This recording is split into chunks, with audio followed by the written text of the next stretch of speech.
Hi, today we're going to try and recreate in Power BI what you can see on the screen. This is the results table for the English Premier League. Here we're seeing the table from the Premier League website itself. We can look at another version of that table from the BBC Sports. It's looking very similar. It's got a list of all the teams in highest to lowest in order of points, and how many it shows for each team, how many they've played, how many points they've got, how many they've won, drawn and lost, how many goals they've scored both by the team and against the team. And what we're going to do is we're going to use this data here. This is our raw data. This is a data for every match that's been played so far in the season. We can see, if we have a look at the first match, that basically it was on the 9th of August and Liverpool played Norwich and won 4-1. We're going to use that data. What we're going to end up with is something that looks like this. On the left hand side we have our chart, our table in Power BI. If we click on Chelsea, we can see on the right hand side what we've got is a kind of detailed table of all Chelsea's results throughout the season, and we've also got this custom tooltip that shows the kind of form for the last 5 games. So let's get started. Let's have a closer look at our source data and understand the challenge. What we've got here, as I said, is a row for every match. So far we've had 288 matches in the season so far. What we've got is a lot of information about it, including lots of useful information on shots on targets, fouls and things like that. But for the creation of the league table, the things that we really need are just a few columns: the home team, the away team, how many the home team goals, the away team goals. And we don't really need it, but because we can work it out from the goals, but also the result. It's useful for the form, those last 5 matches, to have the date as well. So those are the only columns that we need. And what we have to do is split it into 2. Each match is 2 results, one for the home team, one for the away team. So we've got to take each row and split it into 2 rows. So let's do that in the query editor now. We're here in Power BI, and let's go and get that data, that match data. It's in this one here. I'll just say open and I'll grab it. Right, we just need the match data, and I'm also going to bring in this result color, which I'll speak about later on. Let's go into transform data into the query editor. Great. What I'm going to do is I'm just going to uncheck enable load on there. We'll come back to that result color table later on. Basically what it is 3 color codes in the standard BBC colors for win, drawn and lost. We'll come back to that later. Let's go to our match data, and really I've said that we only need a few columns, so I'm going to go and choose the columns that I need. And the columns that I need are basically date, home and away team, the full time and away time goals, and the result. I'll just click on OK. What I'm going to do now is I'm going to come along and I'm going to reference that twice, and once is going to be for the home stats, and another time is going to be for the, let me reference that, is for the away stats. So let's start with the home stats. We've got to get the results for each game from the home team's point of view. So what we're going to do is we're going to call the home team is going to be the team. The away team is going to be the opposing team.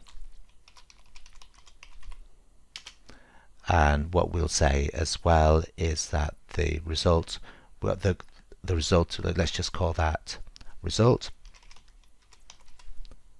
But what we want to do actually, from the home team's point of view, instead of having home, away, draw, what we want is won, lost, draw. So from the home team's point of view, a home win is the home result is a win.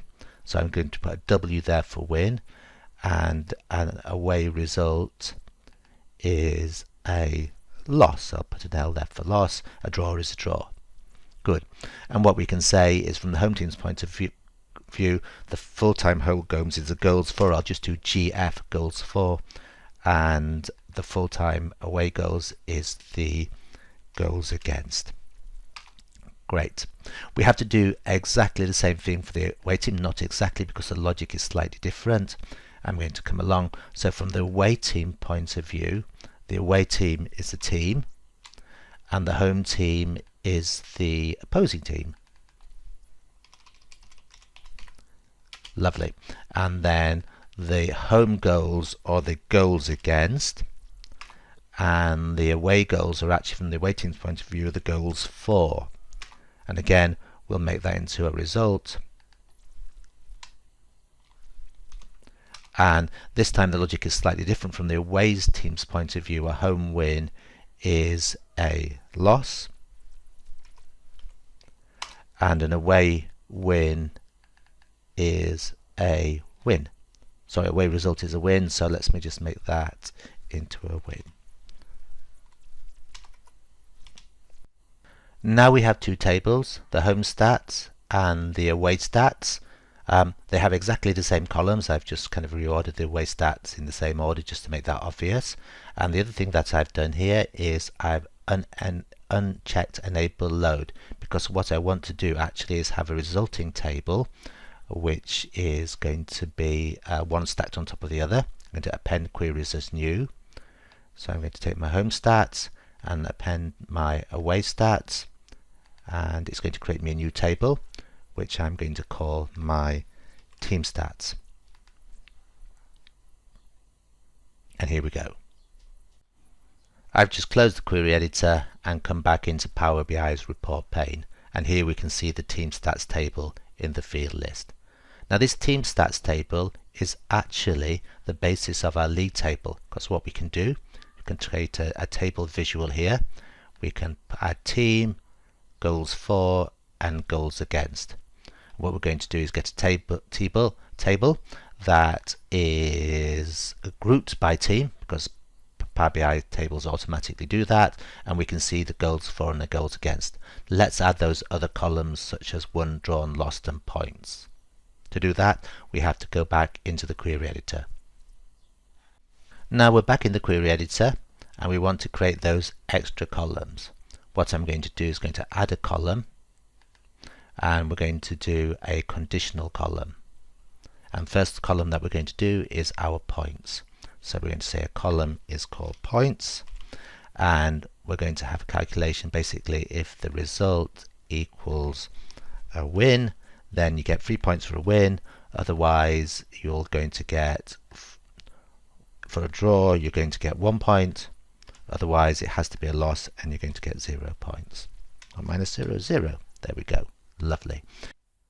We can do the same for our won, drawn and lost column. Let's again add a conditional column, and this one we're going to call won, and what we're going to say is that if the result is equal to W for win, then it's 1 count, otherwise it's 0. Let's have a look at lost, but let's do it in a slightly different way. I'm going to say this time I'm going to create a custom column. I'm going to call it lost, and I'm going to actually say if result, and we can use our IntelliSense here, equals lost, then 1, else 0. No syntax errors, that's good news, and I can click on that, and there's our lost column. In the same way we can create our drawn column. We're back in the report pane, and we can now see on the field list those extra columns we created in the query editor. There we go, so we can see the points and the drawn, won and lost. Let's add them to our league table visual. So I'm going to come over here and I'm going to say basically points at the end, and I'm going to say won, drawn and lost. So we're getting there. What we have to do is we have to add our goal difference, which is the difference between our goal for and our goal against, and the number of times played. Let's do that next. For our goal difference, we can go into modeling, and if we click on the team stats, we can create a new column. This is going to be a calculated column, and we're going to use the term GD for goal difference. Let me just make that a bit bigger. So our new column is going to be called GD, and it's going to be equal to the goals for, take away the goals against. Again, I'm using my telesense here, a checkbox to make that's right, check it's right. We'll see a new column come in the team stats which has GD, and then we can put it onto our visual. There it is. Let's just drag it on after goals against.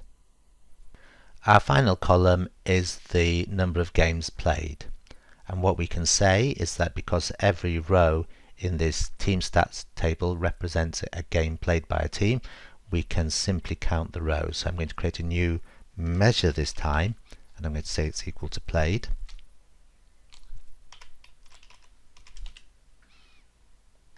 And it's equal to count rows of team stats. Let's check mark that, and when it's done we can put it onto our table right here, and we can see the number of times played. There we go. Let's just add a bit of conditional formatting to make our table look nicer. I'm just going to add it to a couple of columns. First of all, the points column, and what I'm going to choose here, I've gone to conditional formatting, chosen the particular column on the table that I want to format, and chosen data bars, and it puts on those data bars for me.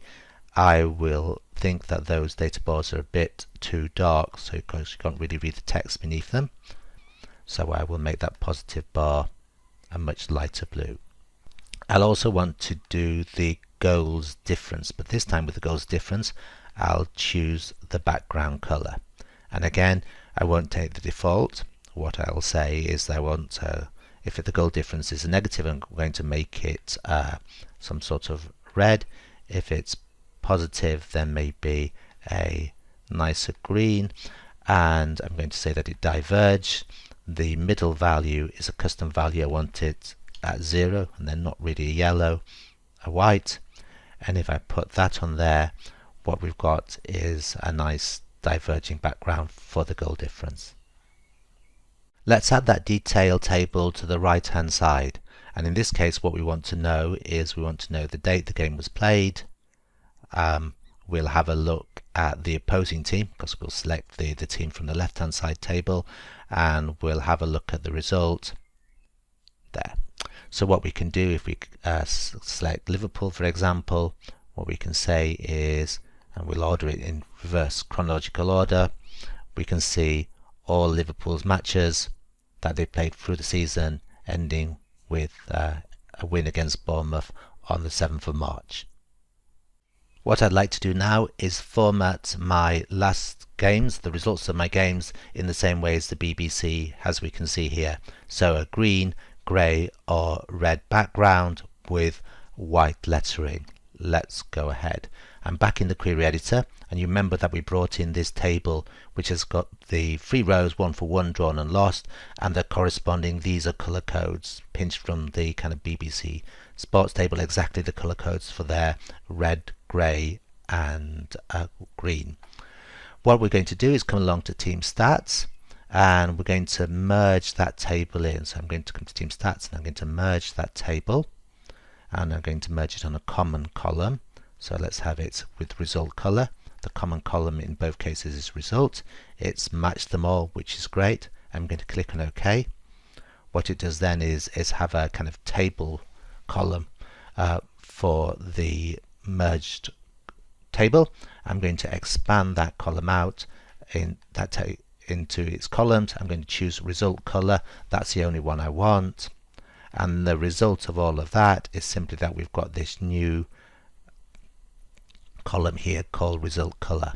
Let's go close and apply, and we can see the result color here. Let's apply that to our result column.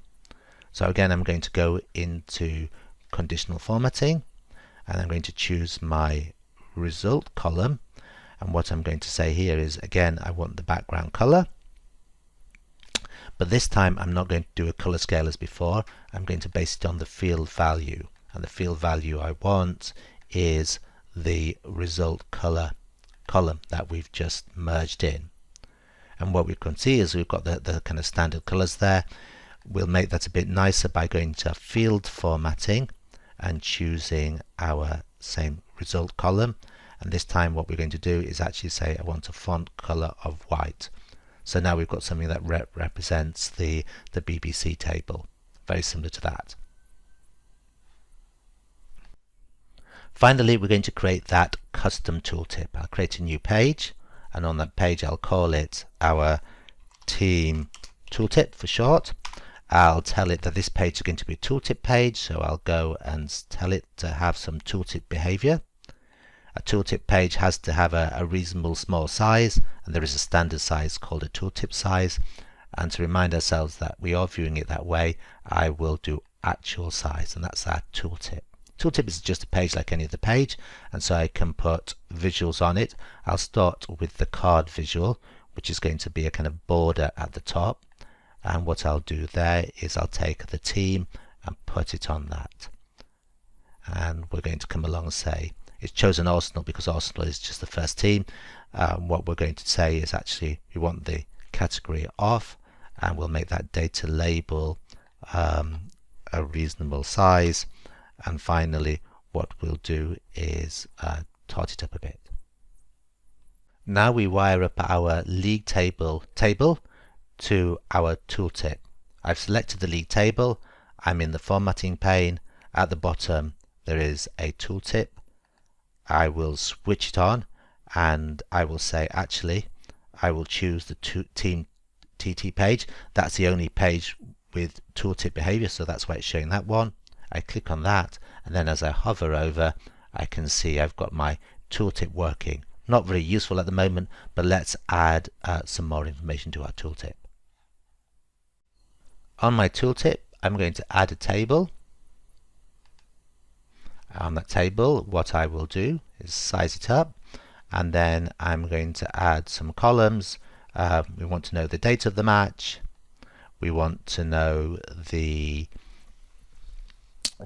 result, and it would help if we knew the opposing team, so I'll put those three things on there. Great.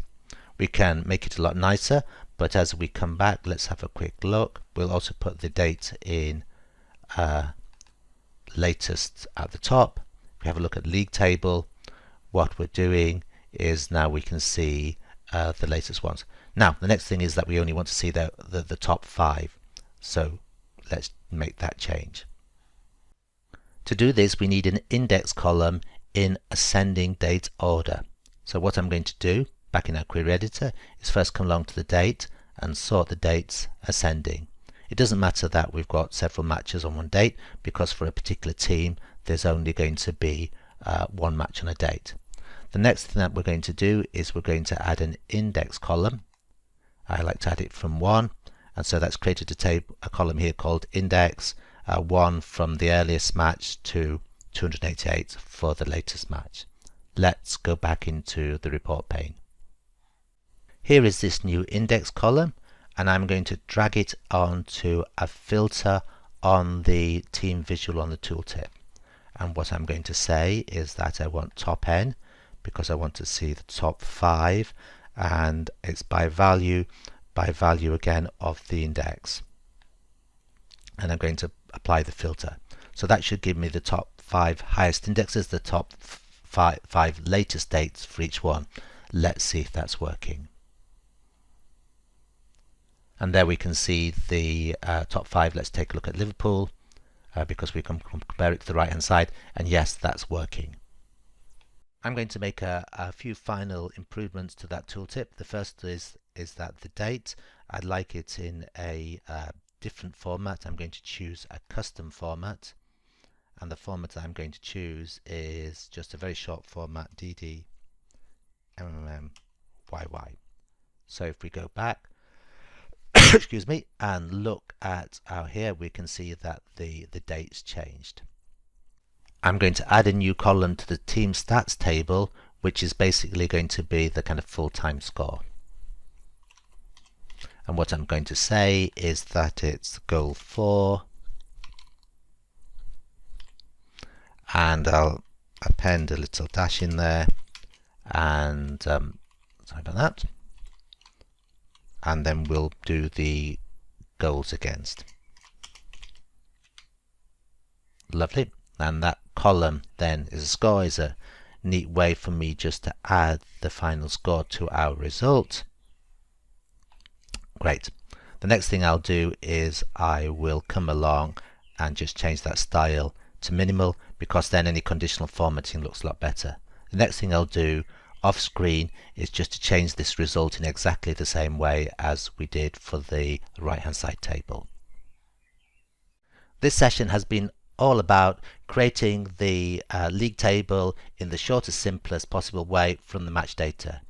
In future events in this series, we're going to extend that data, all the data about corners and fouls and cards. We're going to extend it to teams, to players, and we're going to create a whole series on this. So we hope you can join us for those future events. Thank you.